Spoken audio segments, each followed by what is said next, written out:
Hello বন্ধু, চলে এসেছি আমি একটা নতুন ভিডিও নিয়ে। আজকে আমি তোমাদের সঙ্গে শেয়ার করব কাপ ও ক্যাফে নামে একটা ক্যাফেটেরিয়া, যেটা নবাবহাট থেকে 108 মন্দির পেরিয়ে একটুখানি গেলেই দেখতে পাবে। খুব সুন্দর অ্যাম্বিয়েন্স আর খাবার দাবারের প্রাইসও রিজনেবল। তো তোমরা একদিন কিন্তু বন্ধুদের সাথে বা প্রিয় মানুষের সঙ্গে অবশ্যই ঘুরে আসতে পারো। তোমরা যারা যারা গেছো তারা অবশ্যই জানিও আমাকে কেমন লেগেছে ক্যাফেটা। আমার তো খুব পছন্দের একটা জায়গা। তো ঠিক আছে বন্ধুরা, টাটা, ভালো থেকো। আর হ্যাঁ, আমি গেছিলাম একটা বৃষ্টির রাতে, ঝড় বৃষ্টি হচ্ছিল, একটা মনোরম পরিবেশ, তাই তোমাদের সঙ্গে কিছু ভিডিও শেয়ার করলাম।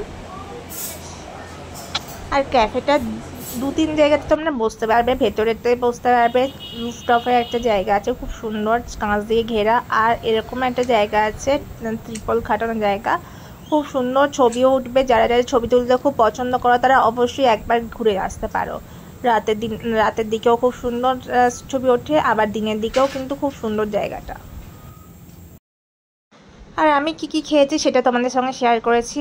নর্মাল কফি আর ফিশ ফিঙ্গারটাকে যেন খুব সুন্দর করে, আর ট্রাই করার জন্য মোমো নিয়েছিলাম, যদিও আমার মোমোটা খুব একটা পছন্দের না, তাও